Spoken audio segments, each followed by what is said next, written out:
Okay, let's go.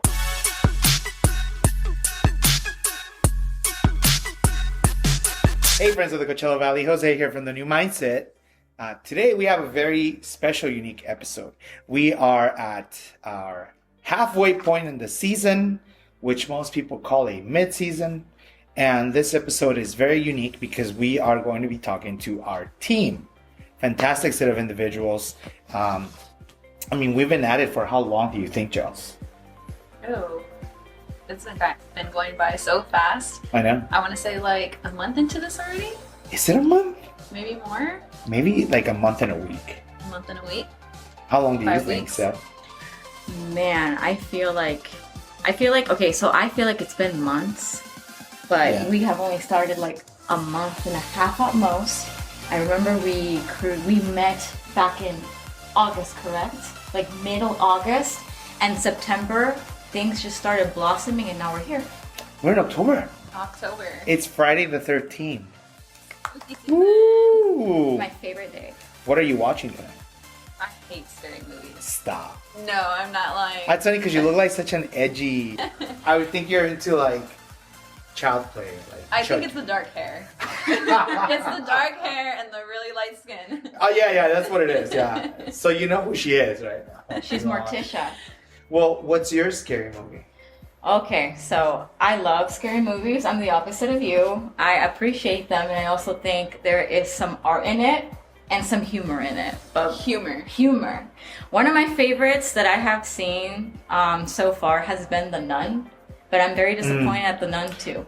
I like the exorcism movies.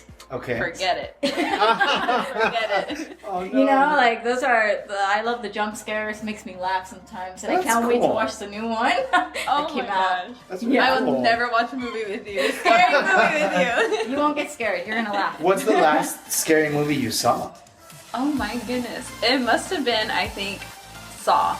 A Saw movie. You don't know which one, but I just don't a know Saw which one, movie. yes. Well, see, but you were watching a gruesome Those ones are horrible. They are pretty horrible. I don't know how people can sit and watch them. I'll tell you, they're so spooky fun. I have a story regarding Saw. A long time ago, when I was a teenager, I went to go see either 5 or 4 Okay. with my sister. Okay. And I sneaked in food to the theater because I was starving. I had pasta. And there was a scene, this guy getting chopped off, and I was eating it. Oh. And for some reason, I was like, I don't know why. I'm getting grossed out right now. Maybe I should stop eating. Ew. Yeah. But I did that. I was one of those people, I'm like, this is affecting my visual Yeah, position. yeah. Yeah, I was just like, no. I said it, they are gross. So let me ask you, did you ever do that again? No, I didn't. Nothing but popcorn. Nothing but popcorn. That Something sounds like a light. great Something one. light. Something like, yeah. Smart. So did you feel like the Saw movie scarred you forever and ever? Oh, yes, for sure. And you never watched anything else? No. Like you want me to watch a scary movie? I'll be right there with the pillow, waiting to cover my No. eyes. I'm not even kidding. I'm a you child. don't even watch like those 90s, the ones that are like they're I'm not gonna knock them back. There's beautiful John Carpenter movies, if you don't know who that is, but there's beautiful movies that he made like Michael Myers, which was Halloween, right? See, I can do that, Michael Myers. That's what I'm saying. I So can like, do that. are you okay with that type of? They're The like old school, they're old yes. school. They're good. They're cheesy at this point. But Yes, they're good. that's why. Okay, yeah, that's why you They're can do cheesy. it. I can So handle that was my question. So you'll watch something that's already made. It's obviously not in your face about it. Yes. I think a lot of times now, movies are very much about jump scares. Yeah. Or like getting your emotion boiling, so they'll make it really gruesome and like. Yeah. They grab the guy's jaw or something, right? It opens a certain way, dude. It's insane, dude. Like, I'll tell you, my favorite scary movie. It's not my favorite. It's one that got me. The one that got me for years and years and years was the original It series, Oh, yes. the 1980 some odd or 90 something. That one, I have had coulrophobia ever since, which is the fear of clowns, and it is not fun. I'm good for the most part, but if they're like really close, like I can imagine it someone comes up and like honk honk, like I would lose it. There he goes, Brandon. Oh, you know what's crazy? Jose went to the premiere of it. I did. Oh he my gosh. And He was Knowing brave. that you don't like He was, clowns. yeah. I was like, how are you gonna go if you're scared of clowns? How are you gonna do it? Because he got the you watch the movies before they're on theaters. He got a Right. with a friend. He's Well, like, I that's don't it. know Well, how I'm that's gonna do it. I'll tell you, it's because I found out the day I was going what movie it was. Oh, So it wasn't like I had a chance to run away. It was like he was gonna come pick me up, and I was like, "What are we watching?" He's like, "Oh, we're watching It." And I was like, "Dude, no, stop, seriously." And like, and then I told Steph and all my friends like, "You're not gonna believe what I'm watching, dude." And they were like, "You gotta tell us about it." Like, I don't know what I'm gonna tell you. My eyes were closed the whole time, and I remember watching it. So you guys saw the finished product. I got to see something you guys didn't see, and it's scary as heck. The first rollout was really scary, and I think that to make it less scary so people wouldn't leave. But like the first one, there's a scene with a werewolf, and you guys never saw that on your end, which I like werewolves. It's not like but it's not so much the werewolf. It's like how the clown becomes a werewolf and then transforms into something else. That was scary. 'Cause I'm like, ooh, werewolf, cute, and then it's like a clown, like ah. That's creepy. It took- it's a That's shapeshifter. so creepy. It took everything from Shapeshifter. me not to leave, and it was so scary. And then the kid getting eaten. Anyways, the more I think about it, the more I'm thinking about it. I'm not gonna do that, but it is, one of those that stayed with me. The original one is extra creepy because, well, first of all, I saw it when I was a kid, but even today, the practical effects are really, really well done. And even though it's a TV series, it really felt like it could happen on my street. Like, I think it's because it was a TV series. It felt so like close to home that I was like, well, I'm not going out in the rain, that's for sure. Not making a boat. I couldn't. I had to shower and like soap would get in my eyes. I didn't want to close my eyes and I was taking a shower. Oh my like, gosh, you're it was paranoid. bad. I was a kid. I was a little kid. I saw it when it was you had to watch it every other weekend when I saw it. So I was a little kid, and my parents were like, "Oh, he'll be fine," He'll be fine. Oh my god. And now it's like an ongoing fear of mine. So great. That's for my therapist. Do you have any fears? Any Jellz? fears? Ooh, a lot of them. What's your main fear? My main fear. Is being on a podcast. Yeah. Okay, not your main fear. What's one of your fears? One of my fears. Ooh, I have a lot of them actually. Like I hate bugs. Okay. I Okay. hate bugs. Okay. I do not like the ocean. Oh. Okay. The ocean, I am very scared of the ocean. That's but that understandable. doesn't mean that I will never like go maybe like on a cruise or something. But I'm very like Right. paranoid about it. You're not gonna like look over the edge of the cruise. Oh, yeah. Oh, We're no, gonna dive in. yeah. Gotcha. Okay. Yeah. Gotcha. One of my fears has always been heights. Heights and the ability not to. If I'm in an open space up high and there's nothing to hold on to, for some reason, having no control of that really scares me. Really? Yeah, it's like a fear that comes, and I have to like count to 10 backwards and relax myself. And it happens on rides when there's nothing to hold on to. Because there's this Disney ride in the Guardians of the Galaxy. You literally are holding into nothing. You're just sitting with your seatbelt. So I was freaking out, not being able to hold on to something. Oh my goodness. So it was going up and down, and I'm like, oh, fear heights. Here we are. So Oh my that is one of my God. main fears. Trying to get over it. Oh my goodness. So Going like up a ladder. even like outdoors hiking. No, I And, love like- hiking. That's the thing, because I'm in control. I'm in the ground and I'm going up, Okay, up. okay. But even when I'm decorating my room, because I have my room forest theme, and I have to go up a ladder to put the stickers and put the decorations up sometimes. And literally just standing there, I was sweating. I was like, okay, I'm not gonna fall, but just being that height, that tallness, Okay, really now scares me. I don't feel bad about being scared of scary movies. She's scared Ah. of a I'm scared of going ladder. on a ladder, yeah. I feel like, wait a second. I was feeling bad. I know. Well, it's a good time for the first commercial. This week's episode of The New Mindset is brought to you by Jeff Mo. Here to tell us more about it is Ozzy, one of the owners. Take it away, bro. Jeff Mo CBD is a brand based in Southern California. Are you dealing with pain, anxiety, inflammation, stress, and more? Make sure to check us out at jeffmocbd.com. Each batch of our product is lab tested for potency and pesticide. Certificates of analysis can be viewed by going to jeffmocbd.com. So don't panic, it's organic. Okay, and we're back. So we talked about this game. So tell me more about how you got here. How did we get to here? This is the New Mindset of Coachella Valley. Jellz, how did you get here? Okay. That's important. That's the thing. Yes. Well, I met Jose through a mutual friend. Yes. He said, all right, I like what you can do. Show me what you got. And we're here. You remember, like, I wasn't even sure if we were going to make it past the first day. Yeah, I remember I that. felt that. We were really like, is she going to be good? Is she going to suck? Is it? I saw some pictures. I remember I asked you to send me some photos that you'd taken. Right. And I was going through them, and they were okay. The one caught my eye because it was like, I think a video. It wasn't even a photo or something. It was like a car moving, and you're in the car behind it, and you took a shot, and it's so beautiful. And it's like a blue Cadillac that was half jumping or something. And like, The I was glass like, house. wow, that, I want that person. All the other shots, that's fine. But that eye, that's my vision. That's what I like. That's what I want. And I thought, if we can squeeze that out of this kid, we'll be good. Right on. And, you know, here we are. You've not disappointed. Here we And go. as far as I'm concerned, as far as I know, thanks to your talent and your work, you continue to be, people are now reaching out to you or something. Right. Yeah, it's becoming, I'm so glad to see your growth, and Bittersweet. it's bittersweet. Why so? Why bittersweet? Yes. Because it's just like I said, I did not expect it to be moving the way it has been for me. It's just, I kind of felt like I was thrown in there, and it's like, okay, either you're going to sink or swim. And, you know, I'm choosing to swim, so No, you're not swimming. You're walking in the water. I'm walking You're- on you're- water. At this point, You're, you're the walking god, on water. you're the goddess now. I love it. Because you're afraid of water, remember? Yeah.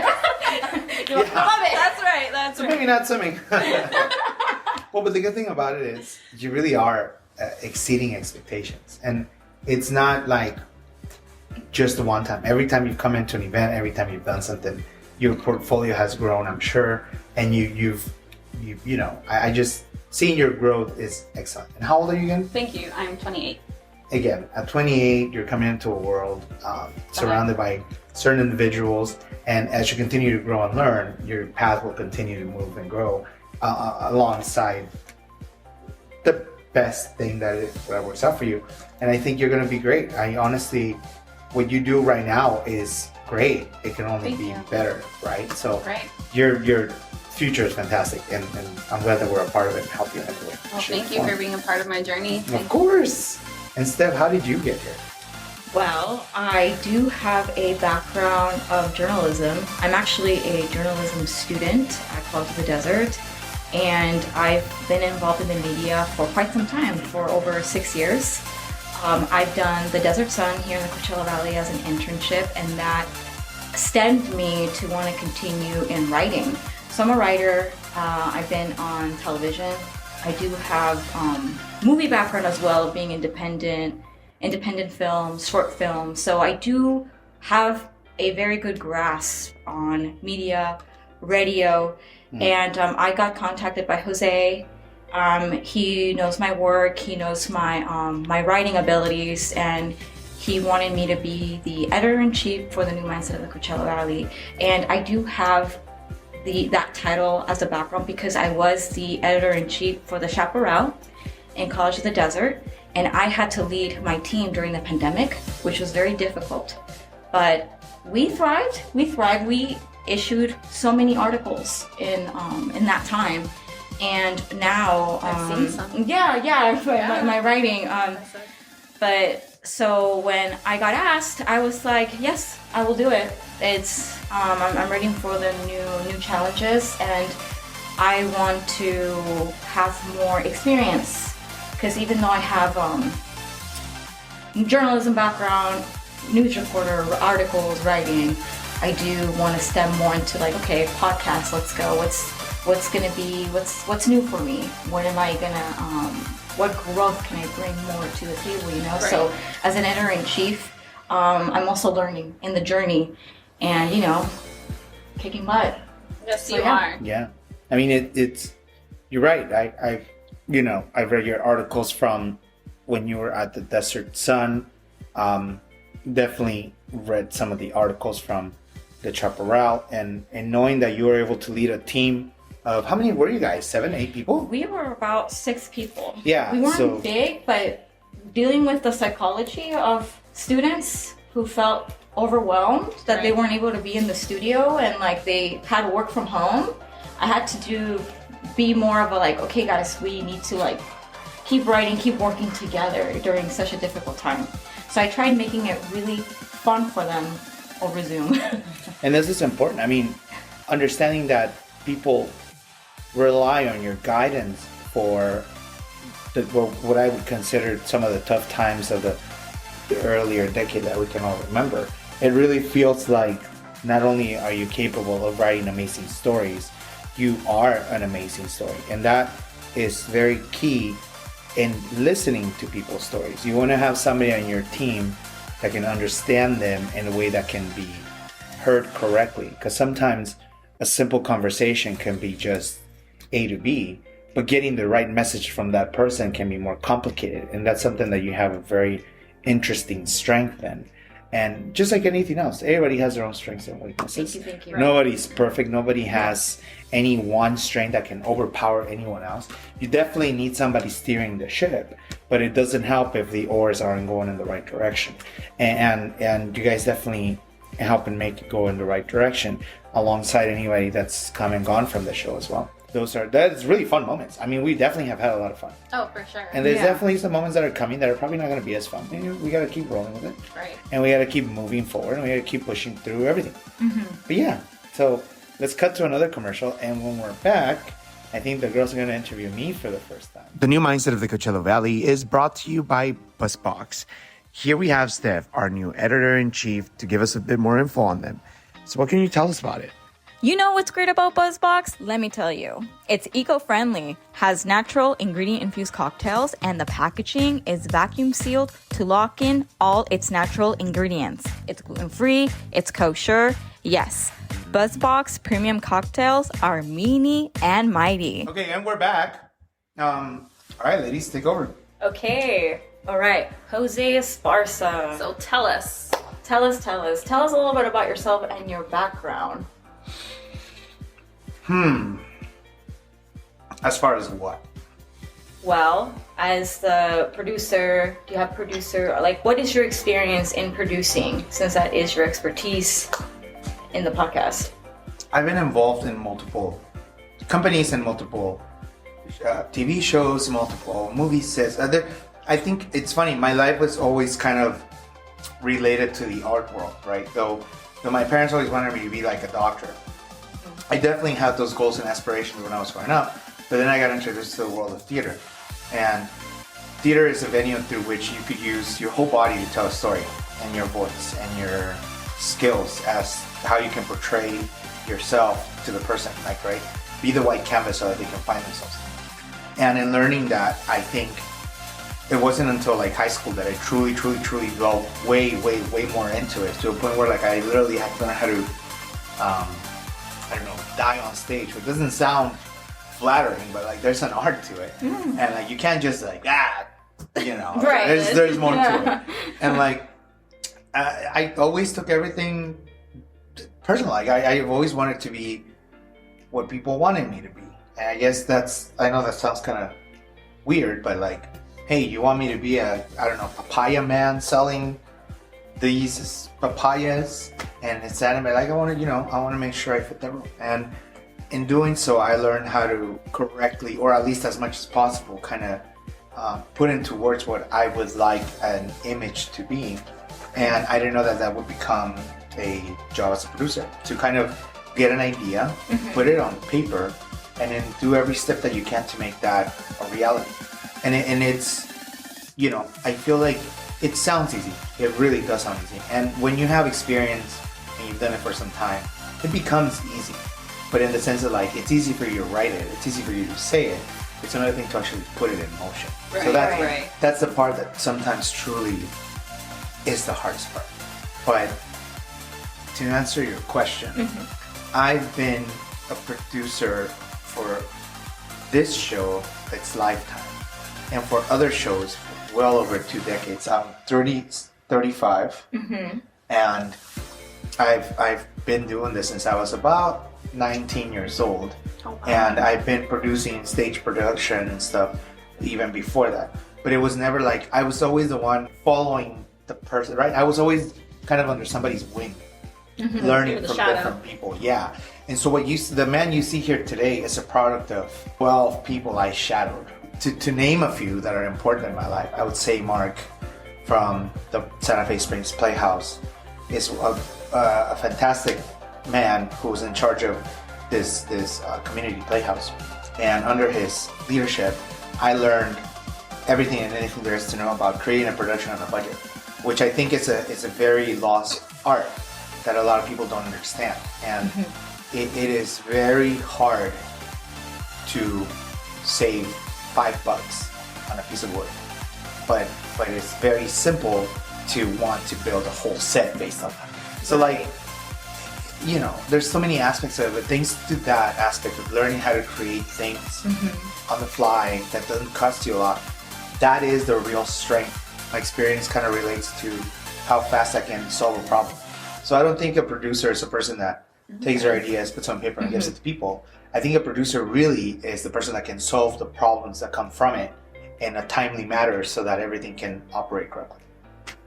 Yeah, so Jose always says there's always a solution to a problem. Famous words. Yeah. I say that. Yeah. I always really say good. that. That's Yeah. really good. That's amazing. So a fun question. Have you had any spooky experiences specifically on Friday the 13th that you can remember or in general? Okay. My car accident was on a Friday the 13th. No way. Yep. No. Yeah. Let's talk about that. What? Let's talk about that. Okay. In 2012, I was in a car accident. It was really, really bad. I had been staying up multiple nights. As you guys know, I stay up You don't working on sleep. my craft. Right. And something I love is theater. So you guys can imagine, when I go into theater, like I do the theater stuff, I put so much time and effort into it. Like I don't sleep for hours. Like I really, when I like what I do, I put all my energy into it. And like I like to give people the right thing. But anyways, so I'd been working for like 2-3 nights straight, working on sets, working on my character. I was gonna play Bernardo in West Side Story, if you know what that is. So I was really excited to be in it. I learned all the choreography. I would do all the scripts. I learned basically the script within a week. Like I really liked that character. So I really put myself into the character.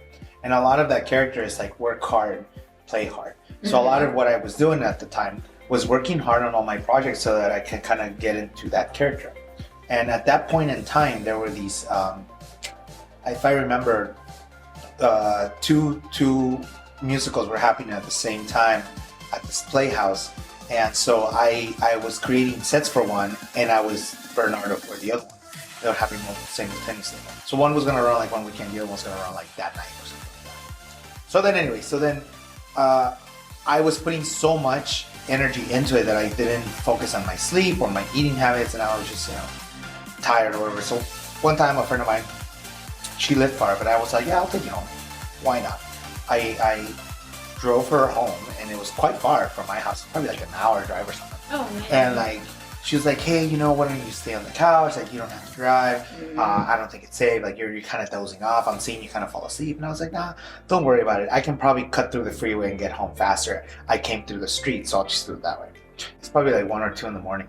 And I'm super tired. And I remember getting off the freeway and thinking, okay, well, I'm really close to home. I'll be there, no worries. And as I was driving down streets, I started to kind of swerve a little. And I would catch myself, like I'd fall asleep and wake up, and I'd fall asleep and wake up. Oddly enough, a cop stopped me at one point. Like I was going like side to side on the streets, and a cop stopped me, and he goes, "Hey, license and registration." Yeah, he's like, "You good? Or you've been drinking?" And I was like, "No, I'm just tired." And he looked in, and he's like, "You want to step out?" I'm like, "Sure, step outside." He's like, "Oh, you know what? I don't smell anything on you. How far are you from home?" He saw my address. He's like, "Oh, you're like 10 minutes. Are you gonna make it?" And I remember him asking me, "Are you gonna make it?" And I said jokingly, "Well, we'll see. I don't know." And the cop laughed, got in his cruiser, left. They'll give me a ticket. And I was like, "Great. I really am close to home. I obviously haven't been drinking." So then I started going straight down that street. There's a part right before you get to my house it's a very small curve, but the sidewalk isn't like a corner. It's one of those where like if your car goes on top of it, you're not gonna hit a corner. You're just gonna go on top of it. It's like rounded.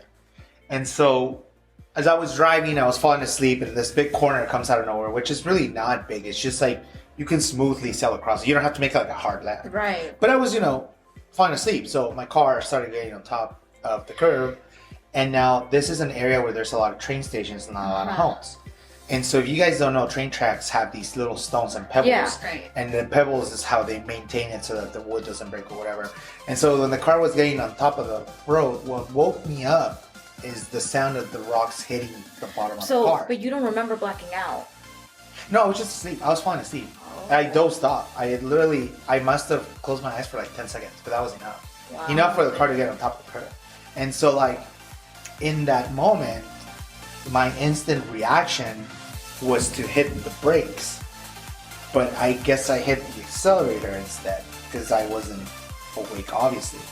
Like I wasn't fully aware of what my feet were. So I hit the accelerator and I crashed into this cement post. And it was so horrible. I mean, I broke 6 ribs. I had linear fractures everywhere. So this was a very awful accident. It was pretty bad. On It Friday was the 13th. pretty bad. Friday the 13th. Thankfully, not to give you more details, but I got myself out of the car. The car catches on fire, right? Oh. And then I walked with a broken foot down to the end of the street. And then what really stopped me was like this cop, I don't know where not the same guy, some other guy. There's no cars driving. It's the middle of the night, so this random cop just kind of stops me in the middle of the street, and like as soon as I saw his light, I just fainted. Next thing I remember, so I was at the hospital. What woke me up the second time is they were putting staples on my leg because there was a hole on my leg. So they were putting staples, and that woke me up. But like I couldn't react. So when I opened my eyes, I was just like, look at all these people. Well, And then the nurse was like, calm down, don't react. If you move, you're gonna break something. I was like, okay.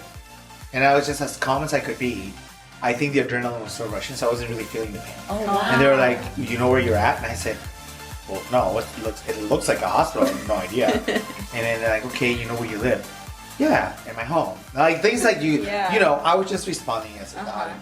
But anyways, I was probably there for what felt to an eternity. I went from I wasn't going to be able to walk to like having to take classes to learn how to walk again. So like, I got lucky. I think a part of it is luck. A part of it is maybe that was my time or whatever. See, Friday the 13th, people say, oh, it's bad luck. But no, he's alive and well. Lucky number. I have one more question for you. Okay. Now, if you guys didn't know, Jose is full of talent. Oh my God. He already knows what's coming. Oh no. Jose can salsa dance, and he's really good Oh, at it. Yes, he He is. is really good at it. He knows how to dance. He knows how to groove. Yes, he does. Yeah. What's your question? So tell us, how long have you been salsa dancing or dancing in general? Well, I've been dancing since I was 11 years old. How I got into dancing is my family put me to it. This girl was like, hey, you're really smooth when you move. You should try salsa dancing. At the time, I was a little kid. And I was like, salsa dancing is for old people. I don't want to do that. And I never thought I would get into it. And then I saw a couple dancing one time as a kid. And it left an impression. And I was like, wow, I want to look like him. He looks very like proper and elevated. Suave. And, Suavemente. very smooth, right? And I was like, man, I want to do what he does. And that was salsa dancing. I didn't know that was salsa dancing at the time. And so I thought, okay, I want to learn that. And so ever since then, I started picking up and learning. And then I think I was 13 when I went to my first competition. I won that. It was a salsa competition. Then, I competed solos, groups, and duos. Those competitions get really intense. Oh, Those who don't know, believe you. they I get believe really you. intense. Fridays, there's a place called Steven Steakhouse in LA. Fantastic place. It's next to the Citadel outlet. And Friday nights they have live bands. Sometimes they have live competitions. And there's a month when they do them every Friday. And I've gone to a few, and I'll tell you, the ceiling is not too big. It's not like a tall ceiling building. But those people in there, they're flipping girls up their heads and catching them and doing this. And all I think is, man, I was doing that when I was 15. And Jellz knows this because we went out dancing a little while back. And what's funny is, people don't expect that from me. 'Cause you're right. You know, I was in complete shock. Wow, consultative? This No guy, way. who is this dude? Yeah, there's multiple, as well as everyone else, right? There's parts of you guys that maybe I'll never get to know until we get to connect and stuff. But I think everybody has some really awesome hidden talents, and they are really cool. And when they flourish, man, don't you want to be a part of it? Yeah. Yeah. Jellz, what's your hidden talent? What do you want to say besides photography? I can draw a little. Oh, she's an artist. Yeah, a little. Okay. Here and there, I like to doodle. Doodle? Just like doodle bob? Oh. No, I'm my kidding. goodness. More than stick figures, I'll say that. Yeah. More than stick figures. What are you, Steph? What's your talent? Okay. I don't think it's a hidden talent, but I do know how to sing. And I know how to sing like Sarah Brightman. I'm not trying to boost my ego or anything, I but kind of caught that from your humming earlier. I thought, oh, okay. okay. Can sing But too. I do sing like opera thanks to my theater background. So that's one of those things. My favorite thing to hear, I've heard Steph sing, and my favorite thing to hear, and I love this, we've gone out to karaoke nights, right? And I told Jellz, let's go to karaoke. Right? You were talking the other night that it sucks when you go with friends that can sing, because then it's like, that's not the point. But like, we go out with friends, or we go out with people, or we all meet up. Yeah. But when Steph and I go somewhere to karaoke, it's kind of like we know what we're doing, because believe it or not, right? Yeah. So I'm not at your level of singing, but I can carry a tune. And so more often than not, the thing we do to mess with people, if you must, is we'll go together with our friends. Yeah. And I'll be like, hey, I go first, and then you go. Yeah. Because when I go first, people are like, oh wow, okay, that was cool. All right, I can top that. That's usually what happens. Right. And then Steph will go up, and my favorite thing she sings is Evanescence. Yes, Evanescence. Don't Anything. call me when you're sober. That's one of my top ones. I have to hear this You someday. really do. You really do, because there's nothing like it, quite like it. And people are always like thrown off, because there comes this girl who's 4 foot something. Oh, This that's insulting. tiny I'm thing. 5'2". And she's 5. Oh yeah, that's right. You're 5'2". You are 5'2". Yeah, Lady sorry Gaga about that. make a documentary Yeah, about that. yeah. And she's she's thin, and she's always wearing like pink and bright colors. And she's Yes. just like, hi guys, how you doing? And all of a sudden she's up there singing Evanescence, and people are just like, what? And more often than not, the KJ or whatever they call the DJ that's karaoke, they'll be like, who's next? And nobody wants to go next. It's crickets. Cricket. Yeah, it's just like, oh no. All I need to know right now is find a way how to develop like a very screamo and like heavy metal voice. So I'm gonna wear the pinkest thing, look like those girls in Mean Girls, and surprise everybody. Oh my That's what I gotta do. And I'm not sure that says a little bit of dramatic. And I have to be there. I have to be there. That'll shock everybody. Joining us for the first time is Melissa. Hi.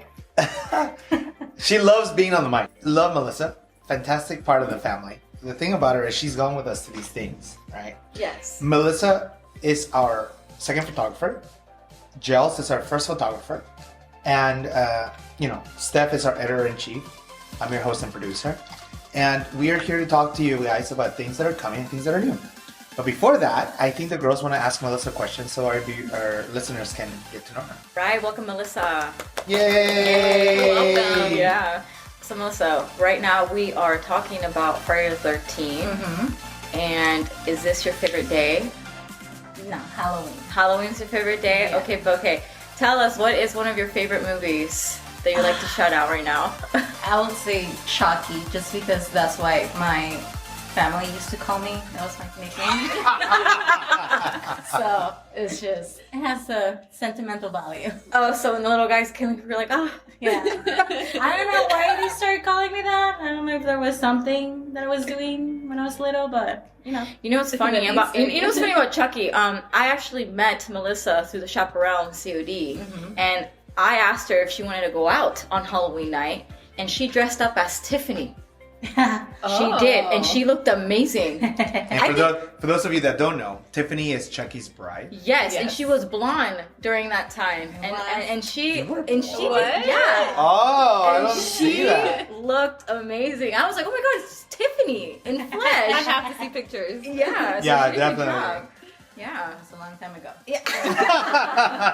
So what is your plan? What are you going to be this year for Halloween? So there is this horror house in New Zealand that I follow on Instagram, and then they have this character called Whisper that I really love. It's just like creepy and cute, and What's with you guys thinking creepy is cute? what What is this? It's funny, it's cute, like, wow. Well, sometimes the most ugliest looking little things are kind of cute in a way, you know, in its own value. Oh, it makes me want to run the other way. Okay, I don't have a thing against Halloween. I love Halloween. I just don't like the scary. Like, don't scare me, please. Don't scare me. If you're sitting at your porch with the candy, don't get up. Yep, no. Just give me the candy. Yeah. So you go trick or treating Yes, of course. by yourself. No, I have kids. No, but have you gone by yourself? I go to Halloween parties. That's There you go. different. That's the adult trick. Yes, that's Ah, the adult trick-or-treating. yeah. So you have kids. How many kids do you have? I have 3 kids. Oh. Yes.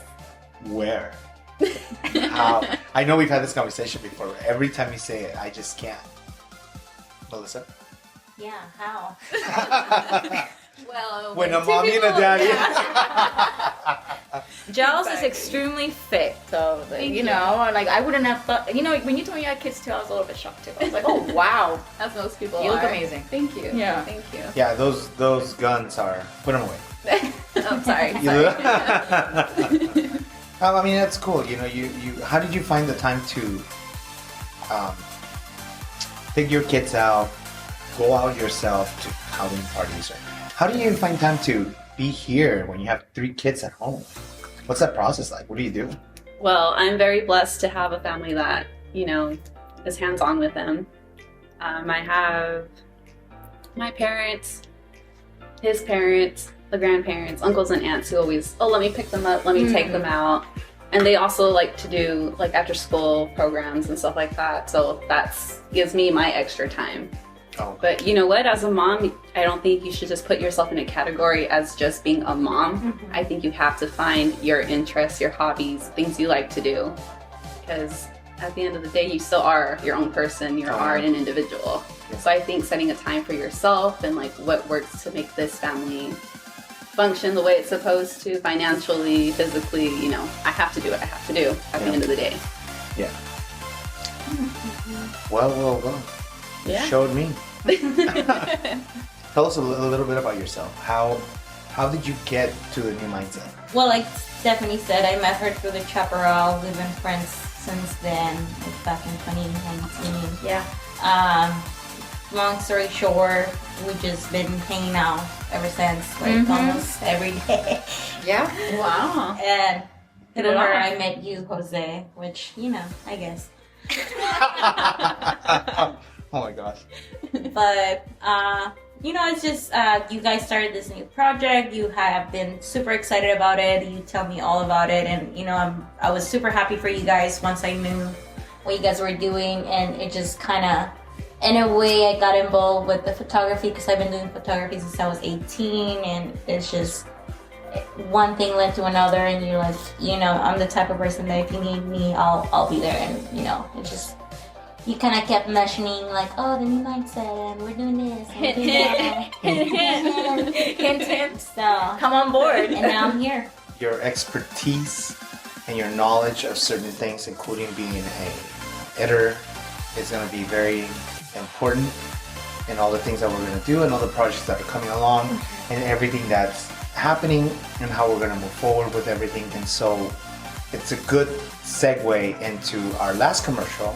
And then when we come back, we're going to talk a little bit about the future of the mindset, where we're going, what are the plans, and catch you guys up. So stick around.